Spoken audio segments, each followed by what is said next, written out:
Good morning, नमस्कार। गुणनखंड एवं गुणज, फैक्टर्स एंड मल्टीपल्स।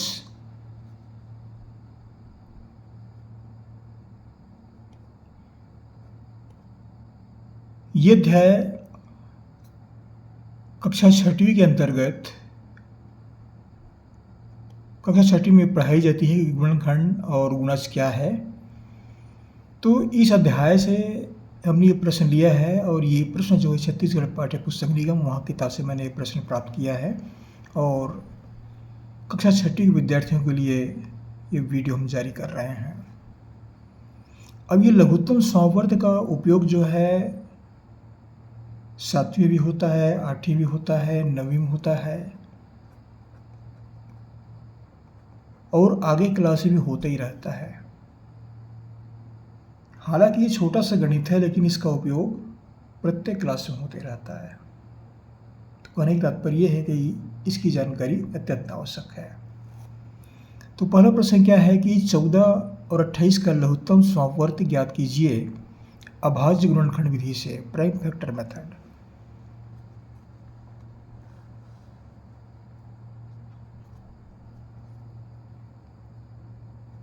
कैसे हल करें?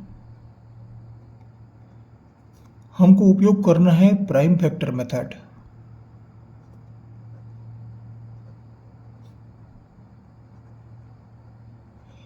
इसको हिंदी में अभाज्य गुणनखंड विधि के नाम से जानते हैं। अभाज्य गुणनखंड। अब इस प्रश्न में क्या है, 14 और 28 हमको दो संख्याएं दी गई हैं, दो संख्याएं। तो दोनों संख्याओं का हमको लघुत्तम समवर्त ज्ञात करना है।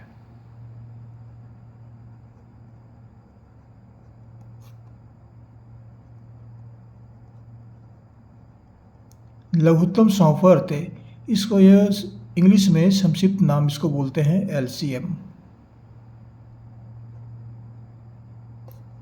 Lowest common multiple. अब यहाँ पर हम अभाज्य गुणनखंड निकालते हैं। अभाज्य गुणनखंड विधि है तो हम प्रत्येक संख्या का अभाज्य गुणनखंड निकालते हैं पहले। तो 14 का अभाज्य गुणनखंड पहले निकालते हैं। 14 का अभाज्य गुणनखंड, इसको निकालने के लिए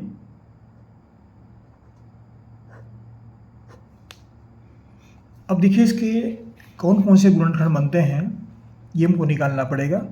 तो 14 में किसका भाग जाएगा? सबसे पहले 2, 3, 4 इस तरह से क्रम से भाग देते हैं छोटी संख्या से सबसे पहले। तो सबसे छोटी संख्या यहाँ पर मान चलते हैं 2। 1 से भाग नहीं देना, 1 से तो उतना नहीं आएगा तो हम 2 से भाग देंगे।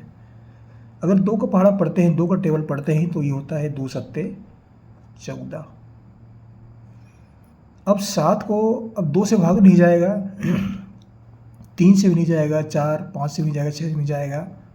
इस 7 जो है केवल 7 से भाग जाएगा। तो ये बच गया 7 एकम 7। कुल मिलाकर हमको क्या प्राप्त हुआ? 14 बराबर 2 गुणित 7, ये हमको प्राप्त हुआ।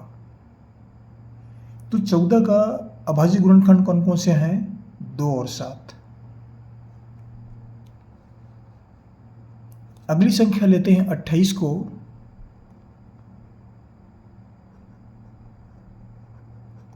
28 का अभाज्य गुणनखंड, इसका अभाज्य गुणनखंड निकालते हैं तो जितने गुणनखंड हैं इसको हम अलग अलग करते हैं, तोड़ते हैं इसको। अब देखो ये सम संख्या है 8, 2 से भाग चला जाता है तो हम सबसे पहले 2 से ही भाग देंगे। ये होता है 2 एकम 2 और 2 चौका 8, 14 बार गया।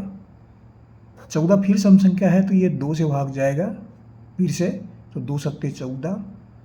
अब 7 में 3, 4, 5, 6 का भाग नहीं जाएगा तो यहाँ पर हम केवल 7 से भाग दे सकते हैं, 7 एकम 7। अब यहाँ पर क्या प्राप्त हुआ? 28 का अभाज्य गुणनखंड हमें प्राप्त हुआ 2, 2 और 7। तो 28 बराबर हुआ 2 गुणित 2 गुणित 7। ये 3 खंड हमको प्राप्त हुए। अब यहाँ पर लघुत्तम समावर्त लेना है। 14 और 28 का लघुत्तम समापवर्तीय या LCM। ये कैसे निकालेंगे? अब देखिए यहाँ पर हमें कौन कौन संख्या प्राप्त हुई है। एक तो ये संख्या है और एक तो ये संख्या है। हमें केवल इतने ही बातों पर ध्यान देना है। अब देखिए यहाँ पर 2 जो है इसमें 1 बार आया है और इसमें 2 बार आया है। संख्या 2 ही है लेकिन इसमें 1 बार है, इसमें 2 बार आया है, तो हम यहाँ पर लेंगे 2 बार। 2 को हम 2 बार, अधिकतम जो आया है उसको लेंगे। अब 7 को देखते हैं। 7 इसमें 1 बार आया है, इसमें अधिकतम 1 बार आया है, तो यहाँ पर लेंगे हम केवल 7। कितना प्राप्त हुआ? 2 दूनी 4 और 4 सत्ते 28। तो लघुत्तम समावर्त बराबर 28। ये हमको 28 प्राप्त हुआ। ये इसका आंसर है। ये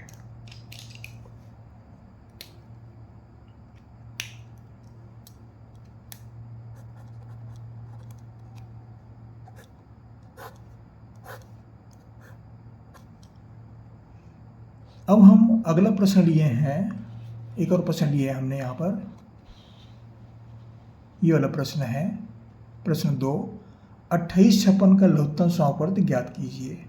28 और 56 का LCM निकालना है।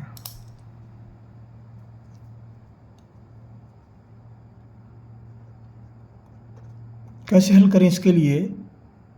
28 56 का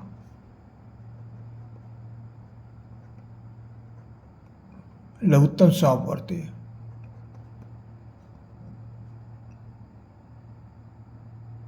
ये किस विधि से निकालना है? Division method. डिवीजन मेथड का प्रयोग करते हुए निकालना है। इसको हिंदी में भाग विधि बोलते हैं।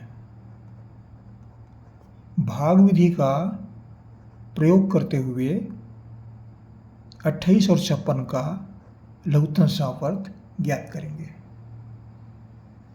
तो इस विधि के अंतर्गत क्या करेंगे? हम दोनों को एक साथ भाग देते हैं। पहले अभाज्य गुणनखंड जो हम निकाले, हमने अलग अलग संख्याओं का अलग अलग भाग दिया, वो अभाज्य गुणनखंड में है।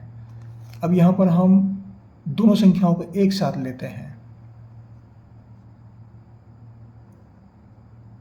28 और 56। अब 28 से 56 को हम भाग देते हैं। अब देखिए यहाँ पर इकाई लेते हैं 8, यहाँ पर 6 है। ये 8 और 6 दोनों सम संख्या है, तो सबसे पहले हम 2 से भाग देंगे। लघुत्तम समावर्त जब भी याद करते हैं तो सबसे छोटी संख्या है उससे पहले भाग दी जाती है। उसका नियम वही है। अगर 2 से भाग नहीं जा रहे तब 3 से भाग देंगे। 3 से भाग नहीं जा रहे तो फिर 4 और 5 6 इस तरह से भाग देते बढ़ते जाएंगे। लेकिन अगर 2 से भाग जा रहे हैं तो पहले हम 2 से ही भाग देंगे। नियम का पालन करना पड़ता है। तो ये 2 एकम 2 हुआ और ये 2 चौक 8, 14 बार गया। इसको भाग देते हैं तो 2 दूनी 4, घटाते हैं तो बच गया 1 और ये बन गया 16। ये हुआ 2 अट्ठे 16। यहाँ पर फिर 2 से भाग जाएगा। 14 और 28 ये दोनों सम संख्या है, 2 से भाग जाएगा। 2 सत्ते 14 और 2 एकम 2 और 2 चौक 8, 14 बार गया। अब देखिए यहाँ पर दोनों संख्याएं अलग अलग हैं। ये एक सम है एक विषम है, तो हम 3 से भी भाग नहीं जाएगा, 4 से भी जाएगा, 5 से भी जाएगा, 6 से भी जाएगा। ये केवल 7 से ही भाग जाएगा। तो ये 7 एकम 7 और 7 दूनी 14। अब ये हमको लास्ट में बच गया 1 और 2, तो इसको भी हम 2 से भाग देते हैं। इसको भाग देने की आवश्यकता नहीं है, जब यथावत रहेगा। अभी 2 को भाग देते हैं तो ये जाएगा 2 एकम 2 एक बार। अब क्या प्राप्त हुआ? 28 और 56 का लघुत्तम समापवर्ती या LCM, lowest common factor, lowest common multiple, कौन कौन सा प्राप्त हुआ। अब देखिए यहाँ पर कौन कौन संख्या है, ये 2 है, 2 है, 7 है, 2 है, ये सब संख्याओं को लेना है, सभी को। यहाँ पर तो कुछ भी नहीं, यहाँ पर 1 है केवल, तो 1 को लेने का आवश्यकता नहीं है। ये पूरी संख्याओं को जितने बार भाग्य है सबको लेंगे हम। 2 गुणित 2 गुणित 7 गुणित 2 बराबर कितना प्राप्त हुआ, 2 दूनी 4, 4 सत्ते 28, 28 दूनी 56, या 2 दूनी 4, 4 दूनी 8, 8 सत्ते 56, इस तरह पढ़ सकते हैं। हमें क्या प्राप्त हुआ, 56। तो इस तरह से देखते हैं कि इसका जो लघुत्तम समापवर्त है, LCM है, वह हमें 56 प्राप्त हुआ।